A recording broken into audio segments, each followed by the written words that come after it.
অসময়ের দুর্গাপুজো। প্রাচীন বটগাছের নিচে স্থায়ী মন্দিরে বনদুর্গাকে বুড়িমা রূপে পুজো।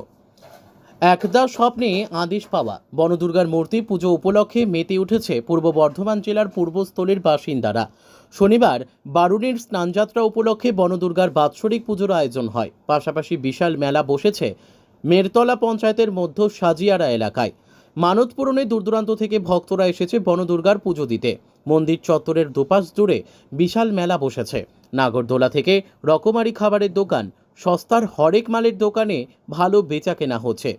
স্থানীয় বাসিন্দাদের দাবি, বছর ৭৫ বছরে পদার্পণ করল এই গ্রামীণ পুজো। এখানে একটি প্রাচীন বটগাছের নিচে স্থায়ী মন্দিরে বনদুর্গাকে বুড়িমা রূপে পুজো করেন ভক্তরা। প্রতিমার দুদিকে রয়েছে জয়া বিজয়া, লাল পেড়ে সাদা কাপড়ে স্বয়ং মা দুর্গা। তবে এখানে বনদুর্গার হাতে কোনো অস্ত্র নেই। স্থানীয় সূত্রে জানা গিয়েছে, দেশভাগের আগেই বাংলাদেশ থেকে প্রচুর পূর্ববঙ্গীয় পূর্বস্থলীর উত্তর সাজিয়া গ্রামে এসে বসবাস শুরু করেন। তারা সকলেই চাষাবাদের পেশায় যুক্ত হন। পাশাপাশি নানা ধর্মীয় অনুষ্ঠানের সঙ্গে যুক্ত হয়ে পড়েন। মেরতলা পঞ্চায়েতের উত্তর সাজিয়ারা ও দক্ষিণ সাজিয়ারার মধ্যবর্তী এলাকায় একটি প্রাচীন বটগাছের নিচে বনদুর্গার পুজোর সূচনা হয়। ওই বটগাছটি প্রায় ৩০০ বছরের প্রাচীন বলে দাবি করেছেন বাসিন্দারা। যদিও মন্দিরের ৫০০ মিটারের মধ্যে কোনো জনবসতি নেই। বছরে এই দুদিনের জন্য সেজে ওঠে বনদুর্গার মন্দির। বিশাল মেলা বসে, সঙ্গে সাংস্কৃতিক অনুষ্ঠান। ভক্তদের ভিড়ে গমগম করছে এলাকা।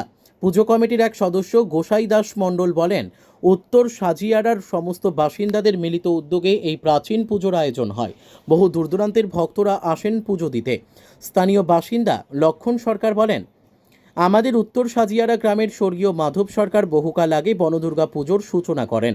তিনি নাকি স্বপ্নে দেবী দুর্গাকে বনদুর্গা রূপে দর্শন পান। মূর্তি করে পুজো দেবার পর তাদের পরিবারের মনস্কামনা পূরণ হয়েছে। পরবর্তী সময় ওনার ব্যক্তিগত পুজোই বারোয়ারি পুজোর রূপ নিয়েছে।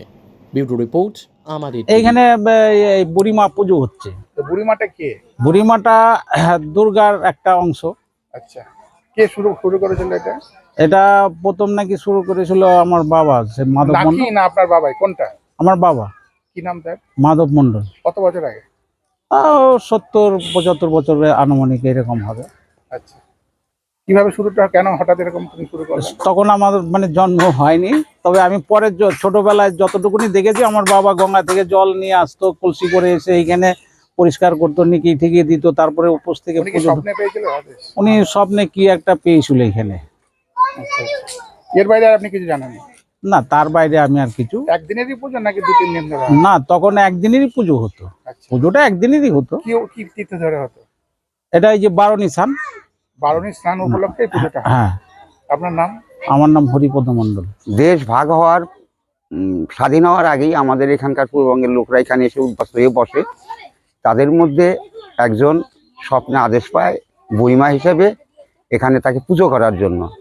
সেই থেকে এখানে পুজো শুরু হয়। আজ অবধি আমরা মোটামুটি ৭৫-৭৬ বছর হয়ে গেল আমরা সেই পুজোটা করে আসছি, এখনো করছি। বুড়িমাটাকে এটা বনদুর্গা হিসেবে।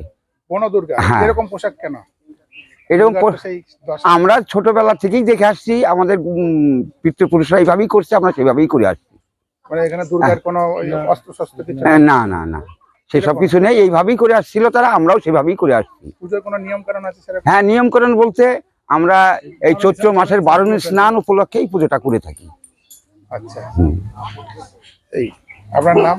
আমার নাম শ্রী লক্ষণ চন্দ্র সরকার। এখানেই বাড়ি? এইখানেই বাড়ি। গ্রামটার নাম কি? গ্রাম মধ্য সাজিয়ারা।